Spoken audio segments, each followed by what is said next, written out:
The stars looked different this far from home. Captain Jake Morrison stood in front of the main window on the bridge of the Earthship Horizon and watched the distant lights of unknown systems. His crew had been traveling for 3 months, mapping new regions of space that no human had ever seen before. It was supposed to be a simple mission. They would scan planets, collect data, and return home with information that scientists could study for years. But everything changed when Lisa Bennett called out from her station near the back of the bridge. She was the communications officer, and her job was to listen for any signals in space. Most days, she heard nothing but static and the natural sounds of stars and cosmic radiation. Today was different. "Captain, I'm picking up something," Lisa said, her voice tight with tension. "Multiple signals. Very strong. And they're getting closer." Jake turned away from the window and walked to her station. He looked at the screen showing dozens of red dots moving toward their position. Each represented a ship, and there were more than 50 of them. The horizon was alone, millions of miles from the nearest Earth vessel. "Can you tell what they are?" Jake asked. Lisa shook her head. "Not human. The signal patterns are completely different from anything in our database. They're trying to contact us." Jake took a deep breath. Humanity had always known this moment would come. For decades, people had searched the stars for signs of other intelligent life. They had sent radio signals into space, built giant telescopes, and launched probes to distant planets. Scientists had debated whether aliens would be friendly or hostile, but no one really knew. Now, Jake would be the first human to find out. "I'll put it on screen," he ordered. The main display flickered and an alien face appeared. Jake felt his stomach tighten. The creature had dark green scales covering its face, yellow eyes with vertical pupils like a snake, and sharp teeth visible when it spoke. It looked at Jake with an expression that might have been a smile, but it was hard to tell. "I am Admiral Zekther of the Vexian Empire," the alien said. Its voice came through the speakers with a harsh mechanical quality, translated by computers into English. "You are from the planet Earth. We have been watching your species for some time." Jake kept his face calm, even though his heart was racing. "I'm Captain Jake Morrison of the Earthship Horizon. This is a peaceful exploration vessel. We mean you no harm." The alien made a sound that might have been laughter. "Your intentions do not matter. The Vexian Empire controls 40 star systems in this region of space. Your small ships have been detected entering our territory. This cannot be allowed." Behind Jake, other crew members had gathered on the bridge. Chris Palmer, the young lieutenant in charge of weapons and defense, stood ready at his station. The ship's doctor, Kevin Hayes, had come up from the medical bay to see what was happening. Everyone was quiet, listening to the alien's words. "We didn't know this space belonged to anyone," Jake said carefully.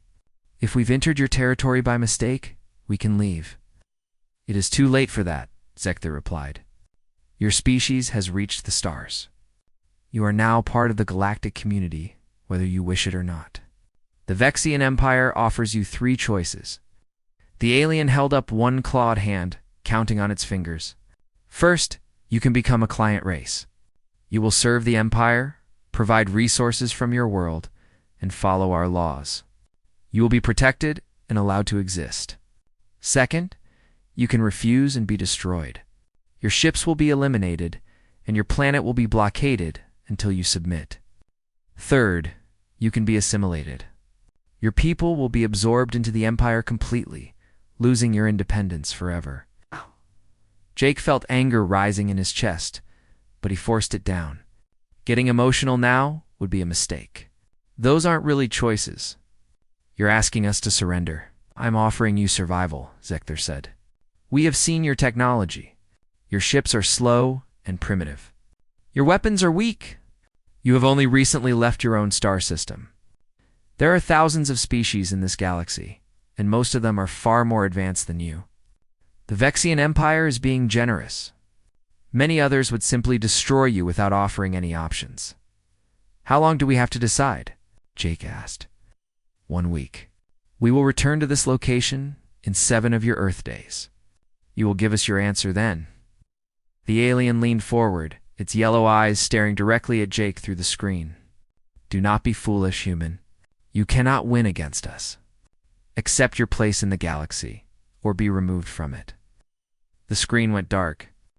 The alien ships began moving away, though sensors showed they were staying in the area, watching and waiting. The bridge was silent for a long moment. Chris Palmer was the first to speak.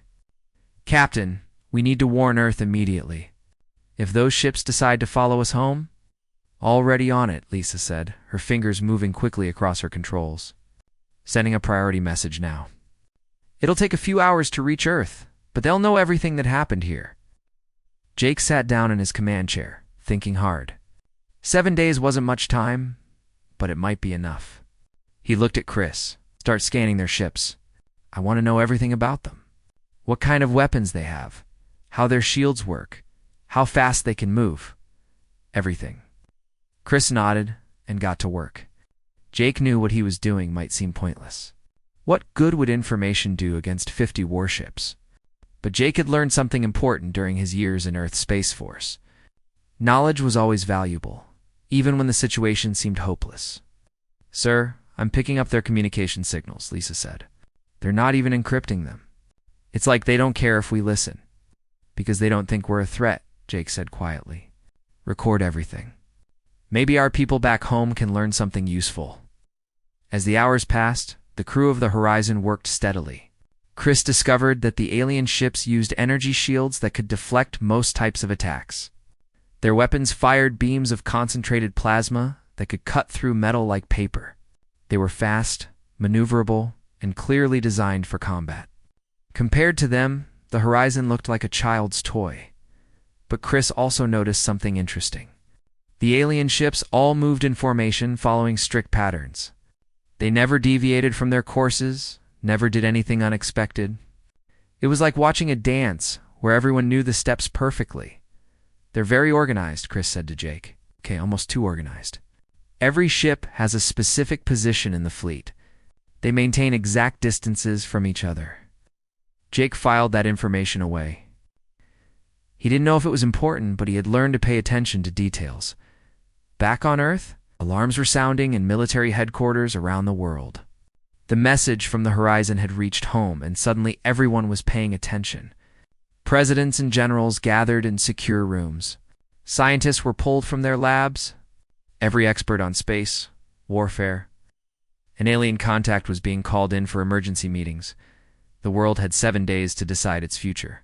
But humanity had been preparing for this moment longer than anyone realized.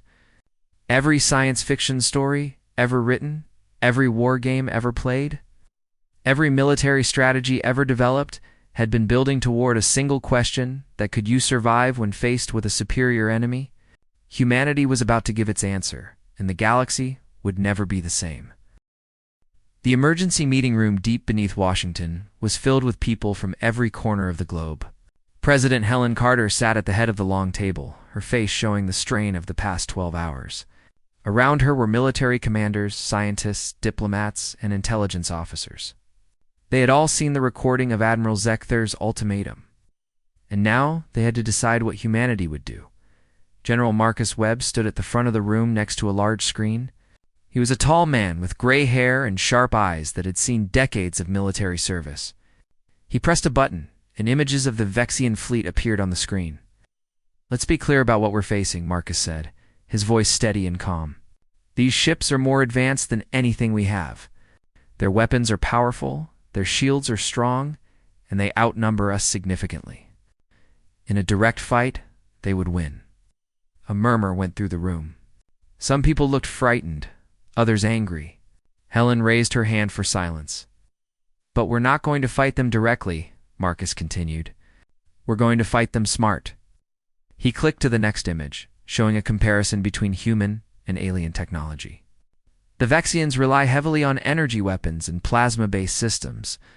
Their shields are designed to deflect energy attacks. But our intelligence suggests they've never encountered kinetic weapons on a large scale. "Kinetic weapons?" asked one of the diplomats. "You mean bullets and missiles?" "Exactly," Marcus said. "Old-fashioned projectiles moving at extremely high speeds. The Vexians probably consider such weapons primitive, which means their defenses aren't built to stop them." A woman stood up from the middle of the table. Dr. Amy Rodriguez was the head of Earth's Theoretical Weapons Division. She had been waiting for this moment her entire career. She was short, with dark hair and intense brown eyes that seemed to see right through people. "There's something else the Vexians don't understand about us," Amy said. "They come from stable worlds. Their planets have predictable weather, few natural disasters, and relatively peaceful ecosystems. Earth is different." She pulled up images of Earth showing hurricanes, earthquakes, volcanoes, and predators hunting prey. "Our planet has spent millions of years trying to kill us. Ice ages, plagues, massive predators, poisonous plants, deadly diseases. Humans survived all of it. We didn't just survive, we became the top predator on our world. We learned to adapt, to overcome, and to never give up." "What does that have to do with fighting aliens?" someone asked. Amy smiled. But it wasn't a warm smile. "It means we understand violence in a way they don't. Their species fight wars of conquest. They have rules, honor codes, and predictable strategies. Humans have fought total wars. Wars where entire populations were mobilized, where civilians became targets, where the goal wasn't just victory, but complete destruction of the enemy. We know how to fight dirty." The room fell silent as people absorbed her words. Helen Carter spoke next. "Are you saying we should use tactics that other species would consider barbaric?" "I'm saying we should use tactics that work," Amy replied. "The Vexians think we're primitive and weak. Let them keep thinking that. Let them underestimate us. That's our biggest advantage." Colonel Ryan Hughes stood up next. He was younger than Marcus, but just as experienced, with sharp features and quick movements. "We've been developing a defense plan for years, ever since we realized we might not be alone in the universe.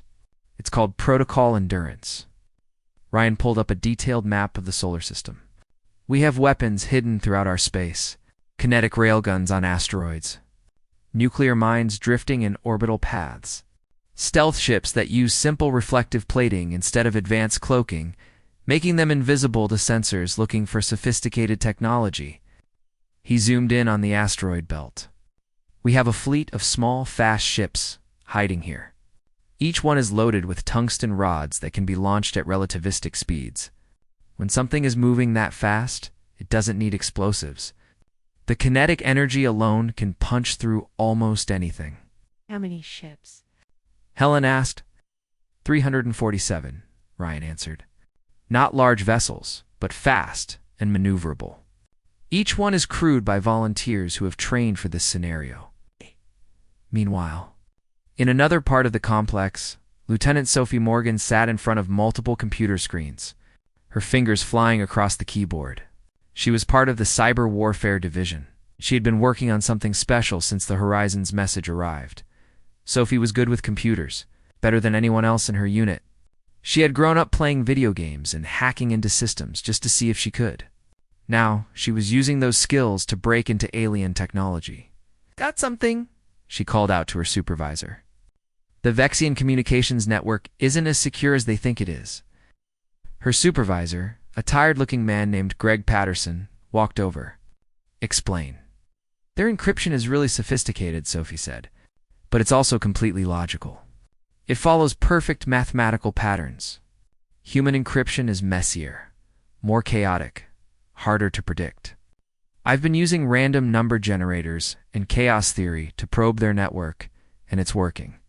They're not prepared for something that doesn't follow rules." "Can you get inside their systems?" Sophie grinned. "Already have. I'm mapping their entire fleet structure right now. Command hierarchy, ship positions, communication protocols, everything. They're basically broadcasting their battle plans because they can't imagine anyone being able to intercept and decode them." Within hours, Sophie and her team had created a complete picture of the Vexian fleet. They knew which ship was the flagship, which commanders were in charge of which squadrons, and most importantly, they knew how the aliens communicated during battle. Back in the main meeting room, Helen Carter listened to report after report. The picture was becoming clearer.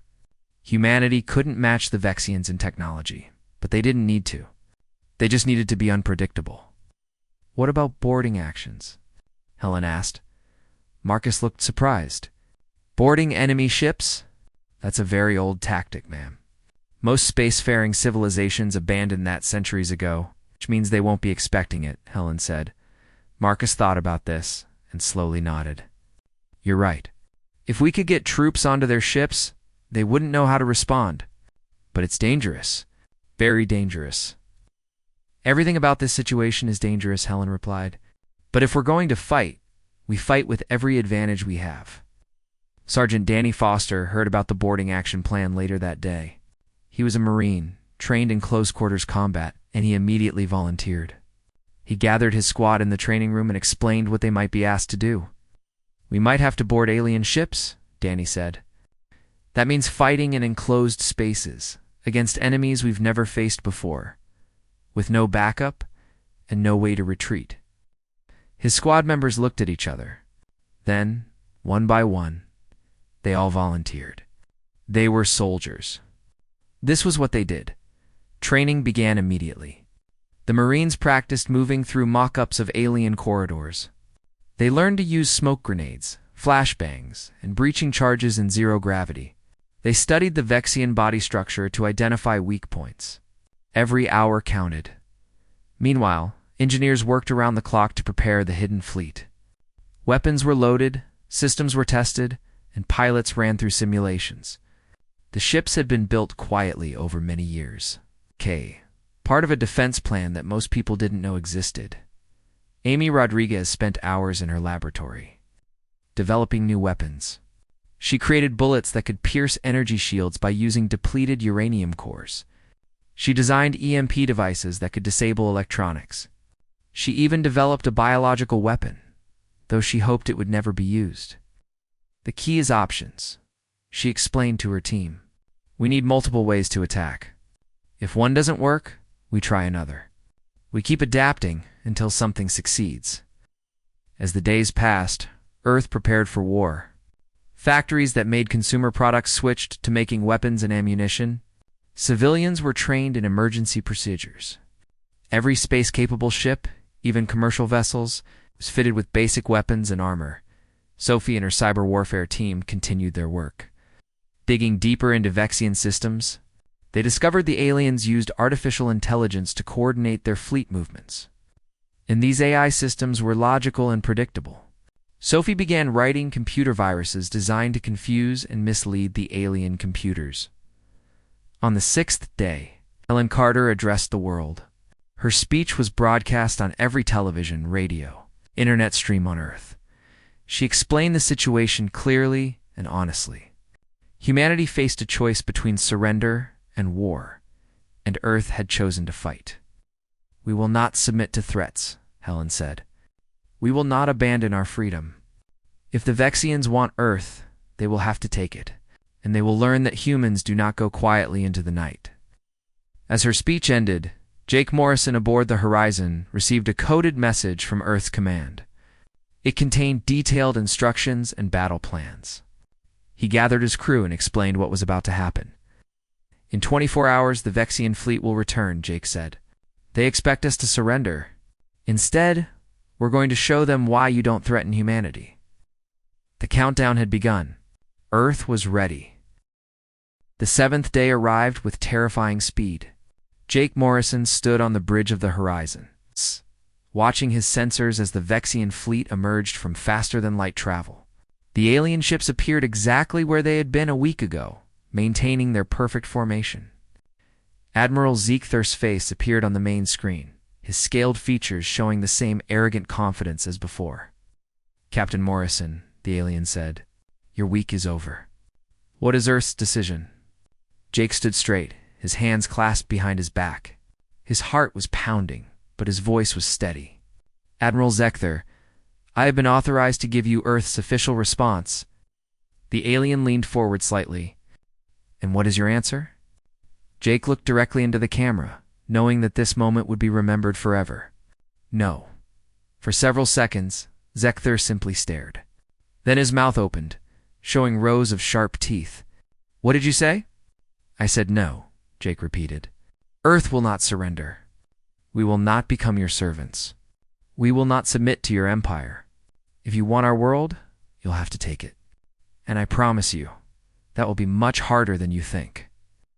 The alien's yellow eyes narrowed dangerously.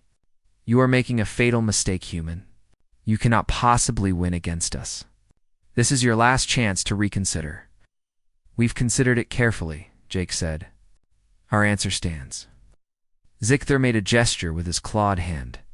"Then you have chosen death. Destroy their ship." The screen went dark. Immediately, alarms began blaring throughout the horizon. Chris Palmer called out from his station. "Enemy vessels? Powering weapons? They're targeting us.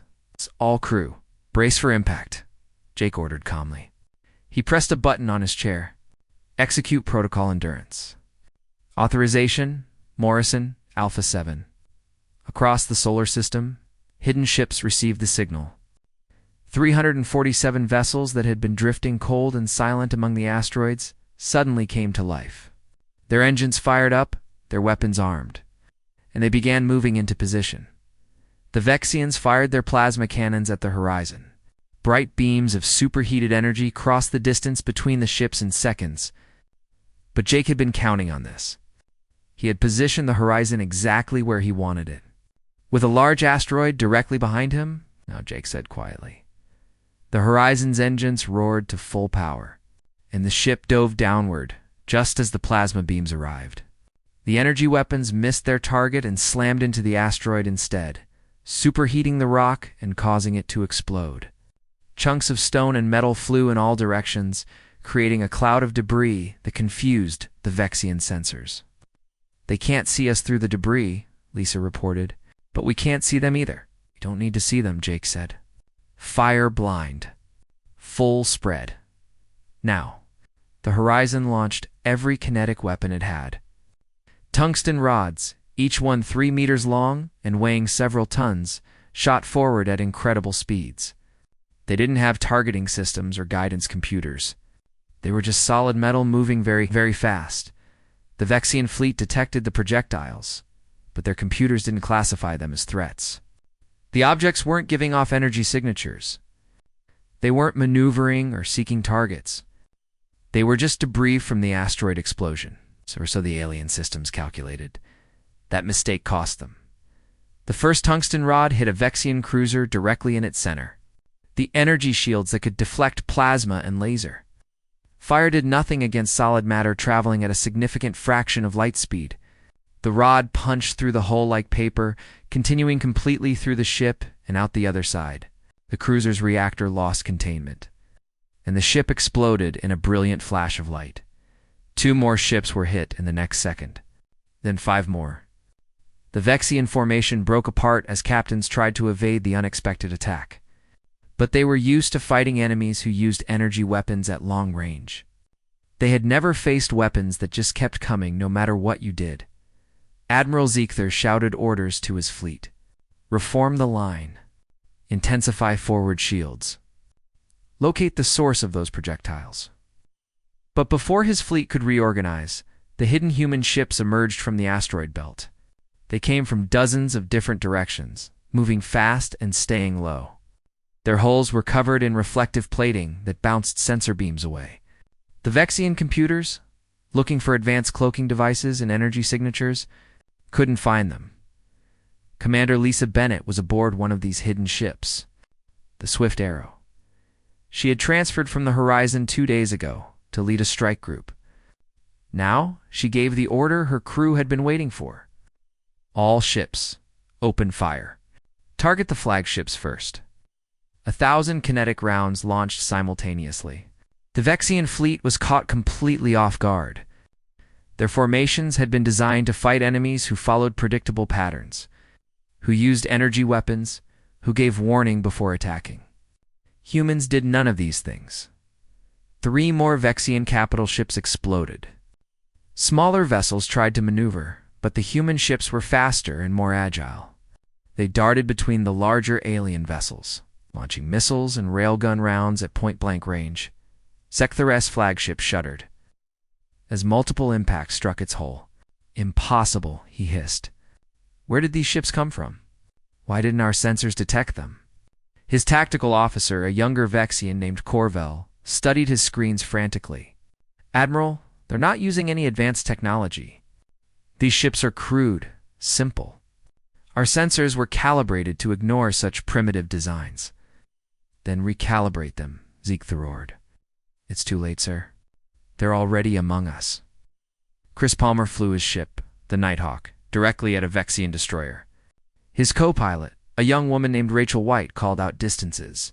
5,000 meters. 4,000. 3,000. "Launch the package," Chris ordered. Small drones, each no bigger than a basketball, shot out from the Nighthawk's launch tubes. They flew toward the Vexian destroyer and attached themselves to its hull using magnetic clamps. The drones weren't bombs or missiles. They were signal jammers and sensor spoofers, devices that sent false information into the alien ship's computer systems. Suddenly, the Vexian destroyer's sensors showed enemy ships that didn't exist. Its weapons systems fired at phantoms while real human ships attacked from different angles. Within minutes, the destroyer was crippled and drifting. This same tactic was being used across the battlefield. Human innovation and unpredictability were overwhelming the Vexians' logical, orderly approach to warfare. But Jake Morrison had one more surprise planned. He piloted the Horizon directly toward Zekthar's flagship, the massive vessel that commanded the entire enemy fleet. "Sir, what are you doing?" his first officer asked nervously.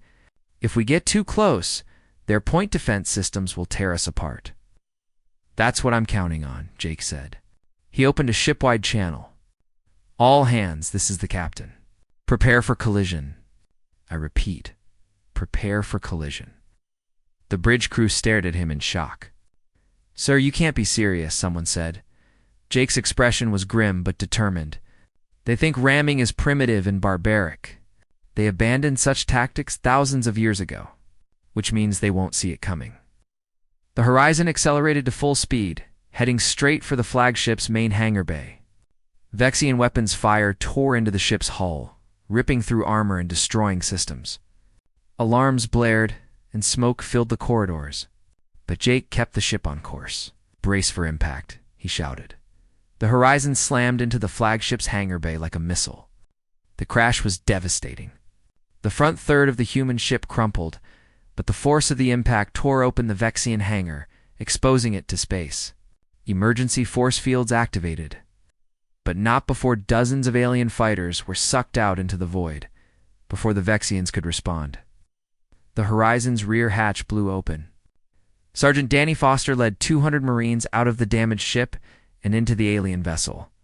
They wore heavy combat armor and carried weapons, designed for close-quarters fighting. The Vexian crew had never experienced a boarding action. Their training didn't cover it. Their tactics manual didn't mention it. When armed humans came pouring into their corridors, throwing grenades and firing automatic weapons, the aliens didn't know how to react. Danny and his squad moved through the ship like a knife through flesh. They used smoke grenades to blind sensors, flashbangs to disorient defenders, and breaching charges to blow through locked doors. The fighting was brutal and close, exactly the kind of combat humans excelled at. "Keep moving," Danny shouted to his team. "We need to reach the bridge." A group of Vexian soldiers tried to stop them in a narrow corridor. The aliens were bigger and stronger than humans, but they fought as individuals. Danny's Marines fought as a unit, covering each other. Moving in coordinated patterns they had practiced thousands of times. Within minutes, the Vexian soldiers were down. The Marines kept advancing. On the bridge of his flagship, Admiral Zekthar finally understood what was happening. His fleet was in chaos. His sensors were compromised. Enemy soldiers were inside his ship. Everything he knew about warfare was useless against these humans. "Send a retreat signal," he ordered. "All ships, withdraw to safe distance." But it was too late. The Vexian fleet had lost nearly 20 ships, and dozens more were damaged.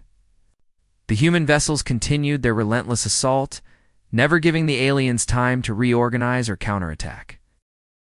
The news spread across the galaxy faster than anyone could have imagined. Within days, every spacefaring civilization knew about the Battle of the Kepler Belt. The Vexian Empire, one of the most powerful forces in known space, had been defeated by a species that had barely left its own solar system at first. Many aliens refused to believe the reports. It had to be a mistake or propaganda. How could primitive humans defeat advanced Vexian warships? But then the recordings began circulating. Videos captured by both human and Vexian ships showed the battle in brutal detail. Aliens watched in stunned silence as human vessels tore through the Vexian fleet using tactics no one had seen in centuries. On the planet Zelthera, home to one of the oldest civilizations in the galaxy, the ruling council gathered in their crystal tower. They were beings of pure energy, ancient and wise, and they had seen the rise and fall of countless species. But even they were surprised by what they witnessed. Council leader Quervel studied the battle footage for the third time. "This changes everything," he said to the others. "These humans fight like no species we have encountered in 10,000 years. They are barbaric," another council member said. "They rammed their own ships into enemy vessels. They bored through breached hulls. They use solid projectiles instead of proper energy weapons. This is not civilized warfare," Quervel agreed. "It is effective warfare. There is a difference." The council voted to send an invitation to Earth. Humanity would be asked to appear before the Galactic Assembly, the gathering place where all major species met to discuss matters of importance. It was both an honor and a warning. The galaxy wanted to understand what humanity was capable of and whether they posed a threat to others. 3 months after the battle, Ambassador Nicole Carter arrived at the assembly station. It was a massive structure orbiting a neutral star, big enough to hold representatives from 200 different species. Nicole had been chosen carefully for this role. She was smart, diplomatic, and most importantly, she understood how to talk to people who thought differently than humans. Nicole walked through the main corridor of the station, accompanied by 2 security officers. Around her, dozens of different alien species moved about their business. Some looked almost human, while others were so strange she couldn't even identify which parts were heads and which were bodies. Every one of them stopped to stare at her as she passed. She could hear whispers in languages she didn't understand. But she caught the same word repeated over and over in different voices. Human. They were all talking about her. About her species. About what had happened at the Kepler Belt. The assembly chamber was enormous, with seats arranged in a circle around a central platform. Representatives from every major civilization sat in their designated areas. Nicole noticed that many of them wore what looked like weapons or had guards nearby. The galaxy was not a peaceful place. Despite the diplomatic setting, Nicole walked to the center platform. The lights dimmed and a spotlight focused on her. She felt 200 pairs of eyes, or whatever aliens used to see, watching her every move. She took a deep breath and began to speak. "My name is Ambassador Nicole Carter," she said, her voice amplified throughout the chamber. "I represent Earth and the human species. I am here to answer your questions." Quervel floated forward, his energy form shimmering in different colors. "Ambassador Carter, the Galactic Assembly wishes to understand how humanity defeated the Vexian fleet. Your technology is inferior by every measurement we have. Your ships are slower, your weapons less powerful, your shields weaker. Yet you won decisively. Explain this." Nicole had prepared for this question. "We won because we don't fight the way you expect. The Vexians assumed we would use the same tactics and strategies that other species use. They were wrong. You use kinetic weapons," another alien said, this one looking like a giant insect with multiple legs. "Such crude methods were abandoned by most civilizations thousands of years ago." "Exactly," Nicole replied. "You abandoned them because you found better weapons. But that means you also stopped defending against them. Your shields are designed for energy attacks. Your tactics assume long-range combat with predictable patterns. We used your own advancement against you." A murmur went through the chamber. Many aliens were clearly uncomfortable with this reasoning. A reptilian alien stood up, its scales a deep purple color. "What about the boarding action? You sent soldiers into an enemy ship during combat. This is considered primitive and excessively violent by galactic standards." Nicole met the alien's gaze steadily. "It's also something you haven't had to defend against in centuries. Your ships have minimal internal security because no one boards vessels anymore? We exploited that weakness. You speak of exploitation and weakness as if warfare is simply a puzzle to be solved, Cuerval said. There are rules to galactic conflict. Standards of conduct. Honor in battle. Honor doesn't matter if you lose, Nicole said bluntly. If the Vexians had destroyed our world, would honor have brought our people back? Would rules have saved our children? We fight to survive, and we use every advantage we have. The chamber fell silent. What Nicole said was shocking to many species who had fought wars with clear rules and limitations for thousands of years. But it was also undeniably true. A large alien that looked somewhat like a bear stood up. Are you saying humans have no honor? No code of ethics in warfare? I'm saying we have different priorities, Nicole answered. We believe in protecting our people above all else. If that means fighting in ways you find uncomfortable, then so be it. Colonel Ryan Hughes stepped forward to join Nicole on the platform. He had been waiting in the wings, ready to provide military expertise. He projected images on the screens around the chamber, showing Earth's history. This is our world, Ryan said.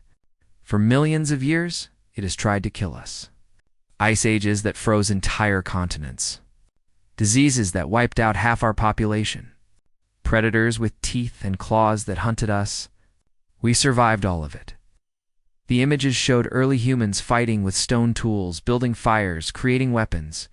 Then they showed human history, wars and conflicts that had shaped civilization. The aliens watched, and many seemed disturbed by the violence depicted. Every species here evolved on a world, Ryan continued. But most of your worlds were relatively safe. Stable climates, few predators, predictable conditions.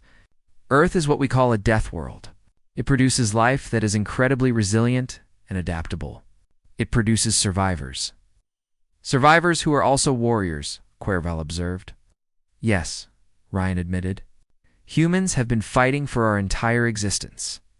Not because we wanted to, but because we had to.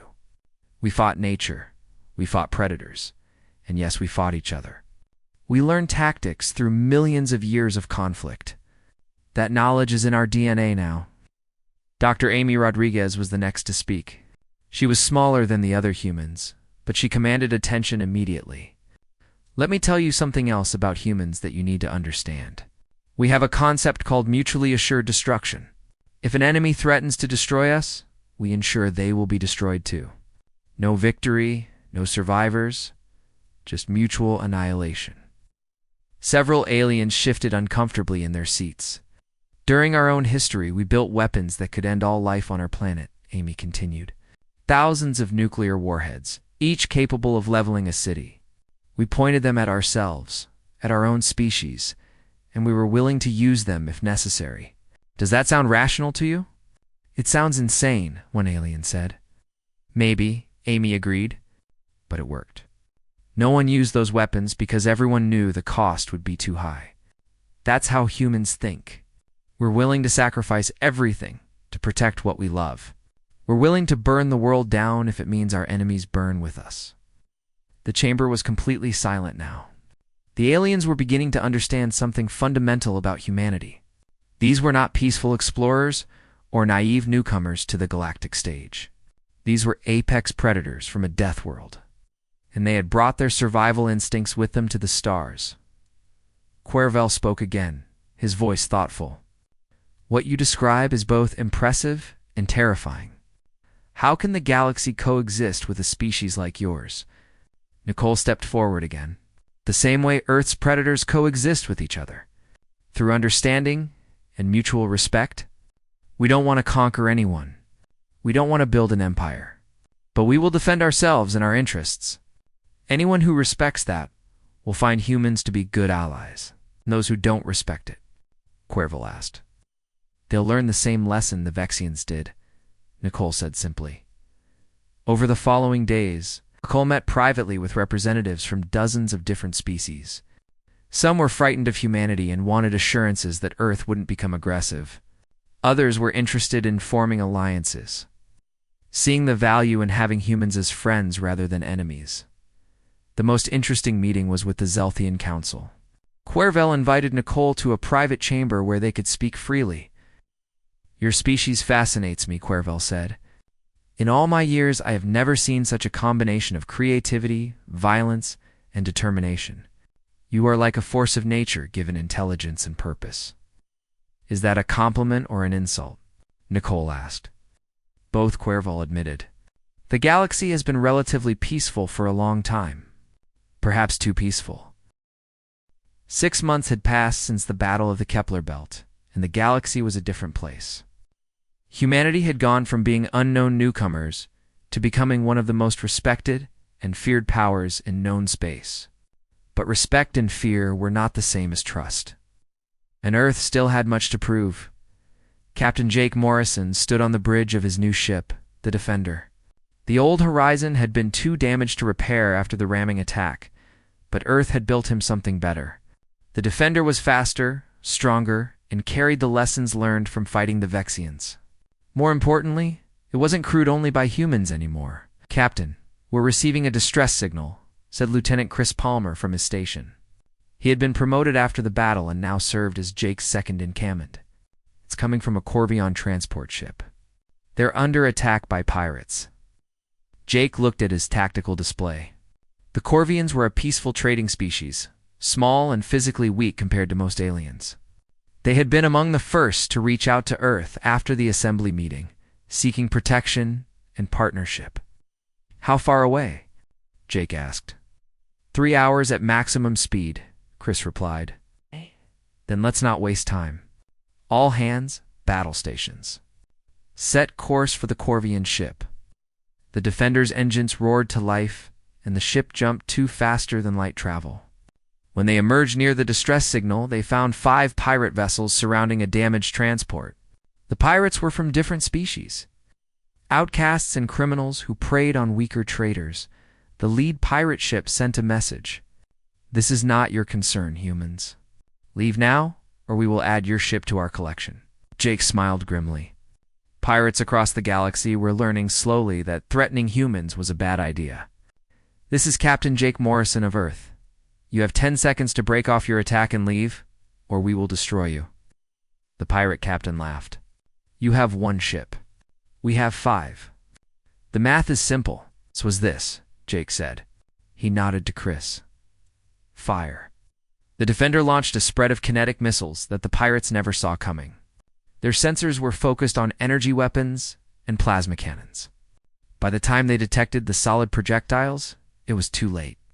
2 pirate ships exploded instantly. The remaining 3 scattered in panic. "Should we pursue?" Chris asked. "Let them run. Let them tell other pirates what happens when they attack ships under Earth's protection." The Corvian captain, a small alien with blue fur and large eyes, appeared on screen. "Thank you, Captain Morrison. You saved our lives and our cargo. How can we repay you?" "No payment necessary," Jake said. "Just remember that Earth keeps its promises. We said we would protect our allies, and we mean it." Word of the rescue spread quickly through trading networks. Within weeks, dozens of smaller species were requesting Earth's protection. They couldn't offer military strength, but they had resources, knowledge, and connections throughout the galaxy. Humanity was building a network of allies, and it was growing stronger every day. Meanwhile, Commander Lisa Bennett had taken on a new role. She was now the director of the Interspecies Tactical Academy, a school where alien military officers came to learn human methods of warfare. The academy was located on a moon orbiting Mars, and it had already trained hundreds of students from dozens of different species. Lisa walked through the training facility. Watching her students practice close-quarters combat, a group of tall, thin aliens from the planet Sextera struggled to understand the concept of hand-to-hand fighting. Their species had evolved to fight at long distances using ranged weapons. "You're thinking too much," Lisa told them. "Combat at close range is about instinct and reaction. You don't have time to calculate the perfect move. You just act." One of the Sextiran students raised a long, thin arm.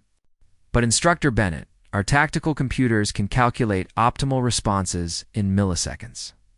"Why would we ignore that advantage?" "Because computers are predictable," Lisa explained. "In the heat of battle, Against an enemy who doesn't follow logical patterns, your calculations will be wrong. You need to learn to trust your instincts, she demonstrated by sparring with one of her human assistants. The fight looked chaotic and brutal to the alien students, but there was a method to it. Each move flowed into the next, adapting constantly to what the opponent did. It was the opposite of the precise, calculated combat that most alien species preferred. War is not a science experiment, Lisa said to her class. It's chaos. The side that adapts fastest to chaos usually wins. The Academy's most popular course was called Understanding Human Tactics, taught by Colonel Ryan Hughes. He had retired from active combat duty to focus on teaching, and his classroom was always full. Today we're going to discuss something called asymmetric warfare, Ryan said to a class of 50 alien officers. This is when a weaker force defeats a stronger one by refusing to fight on the stronger force's terms. He showed examples from Earth's history. Guerrilla fighters who defeated larger armies, small nations that held off invasions through clever tactics, underdogs who won by changing the rules of engagement.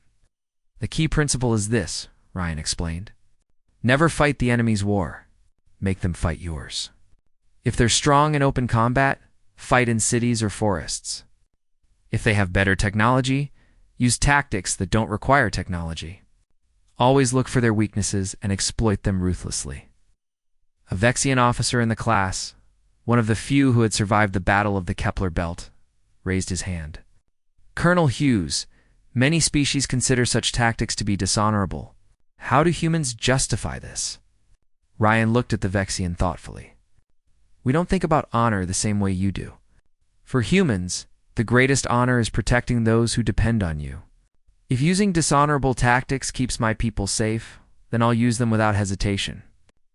Honor means nothing to the dead.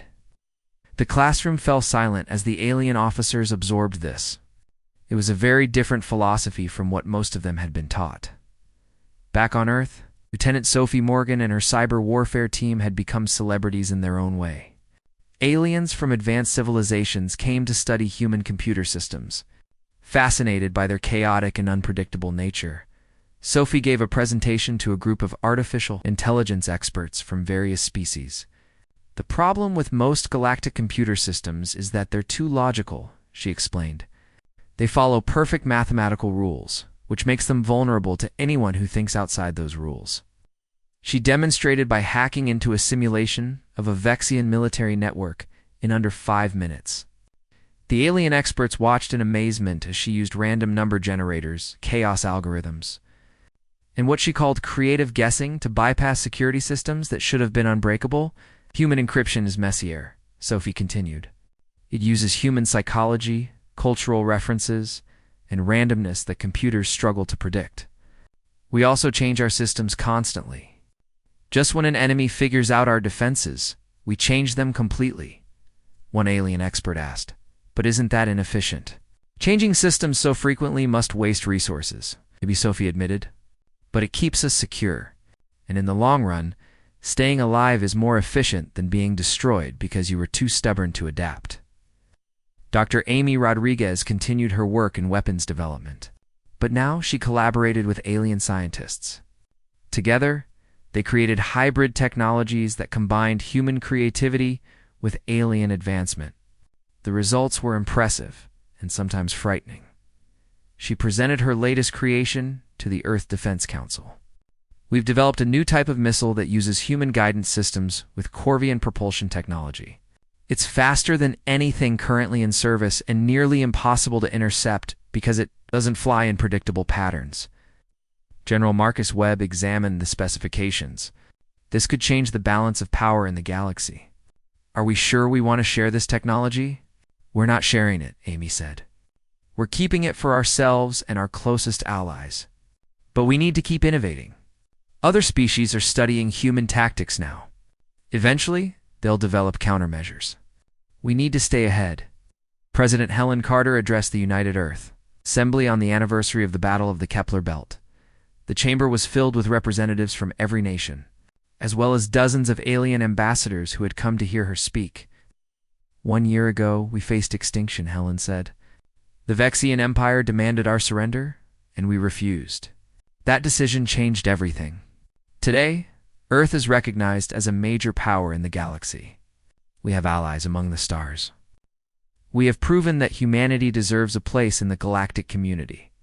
She paused, looking at the faces before her. But we must remember why we won. It wasn't because we had better ships or superior technology. It was because we refused to give up.